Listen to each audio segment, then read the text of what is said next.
BJP के मंसूबे एक बार फिर से फेल होते दिखाई दे रहे हैं। बीजेपी के नेताओं की तरफ से लगातार दावे किए जा रहे थे कि इंडिया गठबंधन टूट गया है, बिखर गया है, सभी दल अलग अलग दिशा में जा रहे हैं। लेकिन क्या बीजेपी की तरफ से जो ये दावे किए जा रहे हैं वो सच हैं? क्योंकि इसमें सच्चाई तो नहीं दिख रही है और कुछ और ही नजर आ रहा है। इंडिया गठबंधन मजबूती के साथ एकजुट दिखाई दे रहा है तो बिखरता हुआ तो एनडीए दिख रहा है। हर राज्य में एनडीए के अंदर टकराव दिखाई दे रहा है, लेकिन मीडिया में इन खबरों को दबाने की कोशिश की जा रही है। चाहे वो बिहार हो, यूपी हो, दिल्ली हो, महाराष्ट्र हो, हर जगह में एनडीए या तो बिखर चुका है या फिर टकराव इतना बढ़ चुका है कि गठबंधन कभी भी टूट सकता है। तो वहीं दूसरी तरफ इंडिया गठबंधन की अगर बात करें तो यह गठबंधन एकजुट हो रहा है।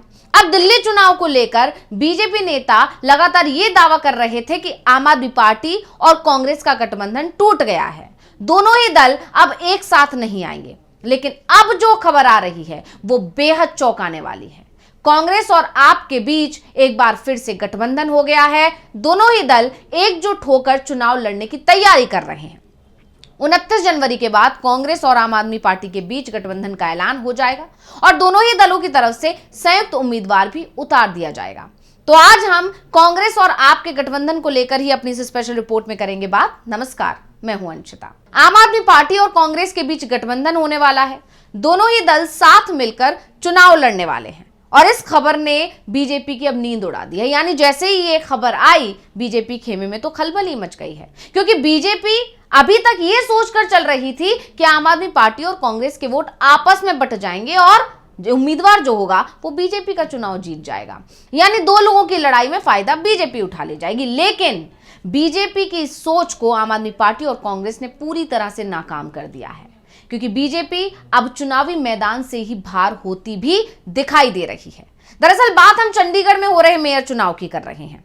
मेयर चुनाव में बीजेपी को जीत दिखाई दे रही थी, क्योंकि वो ये तय मान रही थी कि दिल्ली की लड़ाई का फायदा उसे मेयर चुनाव में भी मिलेगा, यानी कि चंडीगढ़ में भी मिलेगा। लेकिन बीजेपी शायद ये भूल रही है कि दिल्ली विधानसभा चुनाव में तो एनडीए के दल भी आपस में लड़ रहे हैं। अजीत पवार की एनसीपी 30 सीटों पर चुनाव लड़ने जा रही है, तो जीतन राम मांझी की पार्टी हम उसने बीजेपी पर तीखा हमला करते हुए यहां तक कह दिया कि बीजेपी ने हमें धोखा दिया है। अब बिहार में हम अपनी औकात बता देंगे। जीतन राम मांझी का यह बयान तेजी से सोशल मीडिया पर वायरल हो रहा है और अब तो खबर यह भी आ रही है कि जीतन राम मांझी के इस बयान के बाद कांग्रेस और आरजेडी की तरफ से उन्हें खुला ऑफर भी मिल गया है। अब भले ही मांझी इस तरह के बयान तो दे रहे हैं, अजीत पवार अलग से चुनाव लड़ने के ऐलान कर चुके हैं, लेकिन इस बात को भी नजरअंदाज नहीं किया जा सकता कि एनसीपी महाराष्ट्र में और मांझी केंद्र की सरकार में बीजेपी के साथ बने हुए हैं। दरअसल राजनीति में कई बार सहयोगियों को एक दूसरे के खिलाफ मैदान में उतरना पड़ता है, जैसा कि दिल्ली विधानसभा चुनाव में दिखाई भी दे रहा है। दिल्ली में आम आदमी पार्टी और कांग्रेस दोनों का ही बड़ा आधार है। आप दिल्ली की सत्ता में हैं तो आम आदमी पार्टी से पहले 15 साल तक दिल्ली में कांग्रेस की सरकार रही थी। बीजेपी को तो 27 साल से दिल्ली की सत्ता में आने का मौका ही नहीं मिला। इसलिए दिल्ली में आम आदमी पार्टी और कांग्रेस दोनों ही आमने सामने मुकाबला कर रही हैं।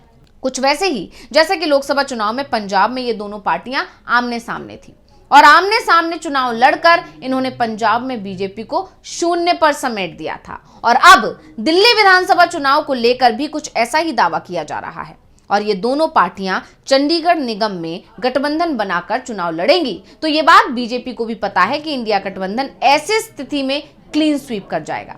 बीजेपी के लिए एक भी सीट जीतना मुश्किल हो जाएगा चंडीगढ़ में। तो अब हम आपको चंडीगढ़ निकाय का राजनीतिक समीकरण भी बता देते हैं कि आखिर इंडिया गठबंधन से बीजेपी को डर क्यों लग रहा है। तो आपको बता दें कि चंडीगढ़ नगर निगम के चुनाव दिसंबर 2021 में हुए थे।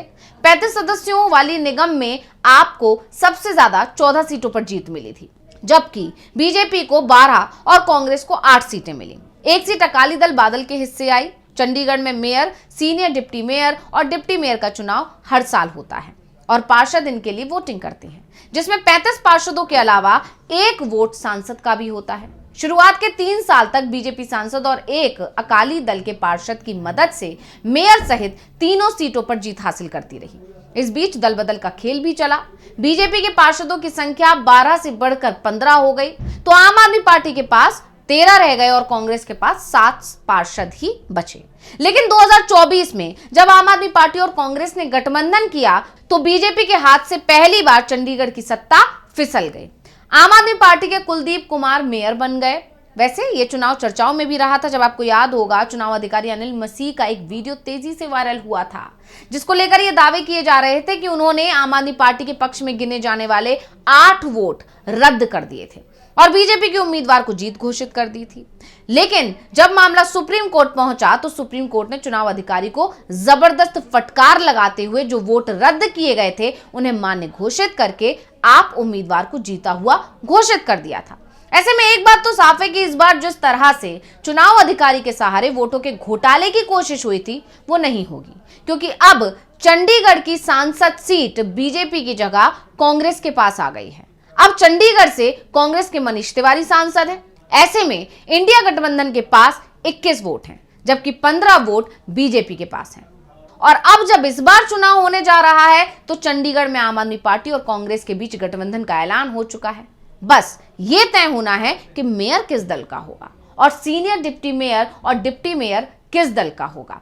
इस बीच बीजेपी को चंडीगढ़ निगम पर कब्जे की जल्दी भी दिख रही थी। दरअसल प्रशासन की तरफ से चंडीगढ़ में मेयर चुनाव के लिए 24 तारीख तय कर दी गई थी। इसके लिए 20 जनवरी नामांकन की तारीख रखी गई थी, लेकिन पंजाब और हाईकोर्ट ने चुनाव प्रक्रिया पर ही रोक लगा दी। कोर्ट ने मेयर चुनाव के लिए नए सिरे से नोटिफिकेशन जारी करने के निर्देश भी दिए हैं। दरअसल आम आदमी पार्टी के नेता और चंडीगढ़ के मेयर कुलदीप कुमार के हाईकोर्ट में याचिका दायर की थी। याचिका में कहा गया था कि मेयर का कार्यकाल जो होगा वो 20 फरवरी तक है, इसलिए चुनाव कार्यकाल पूरा होने के बाद कराए जाएं, क्योंकि मेयर का चुनाव जिस दिन होता है उसका कार्यकाल भी उसी दिन से शुरू हो जाता है। लेकिन हाईकोर्ट की तरफ से कुलदीप कुमार को ज्यादा राहत नहीं दी गई है। हाईकोर्ट ने कहा है कि वर्तमान में कुलदीप कुमार चंडीगढ़ नगर निगम के मेयर हैं और उनका कार्यकाल 20 फरवरी तक नहीं बल्कि 29 जनवरी तक रहेगा। कोर्ट ने यह स्पष्ट किया कि चूंकि पिछले चुनाव 30 जनवरी को हुए थे, इसलिए इस बार के चुनाव भी 29 जनवरी के बाद कराए जाएं, यानी अब 30 जनवरी को चंडीगढ़ में मेयर का चुनाव होगा। और यह तय माना जा रहा है कि बीजेपी को दिल्ली चुनाव से पहले चंडीगढ़ मेयर चुनाव में करारी हार मिल सकती है, क्योंकि निगम में जो स्थिति है उसमें इंडिया की जीत पहले से ही तय मानी जा रही है। इसलिए चंडीगढ़ मेयर चुनाव को लेकर जैसे ये ऐलान हुआ कि आप और कांग्रेस एक साथ आ गए हैं तो बीजेपी की नींद उड़ गई, क्योंकि जो बीजेपी ये मानकर चल रही थी कि दिल्ली चुनाव का असर चंडीगढ़ मेयर चुनाव पर पड़ेगा, क्योंकि अब बीजेपी को दिख रहा है कि चंडीगढ़ मेयर चुनाव में जो गठबंधन आम आदमी पार्टी और कांग्रेस का हो गया है इसका असर दिल्ली चुनाव पर भी पड़ सकता है। तो ये रिपोर्ट आपको कैसी लगी हमें कमेंट करके अपनी राय जरूर दीजिएगा। इसी के साथ मुझे दीजिए इजाजत। देखते रहिए डीवी लाइव। नमस्कार।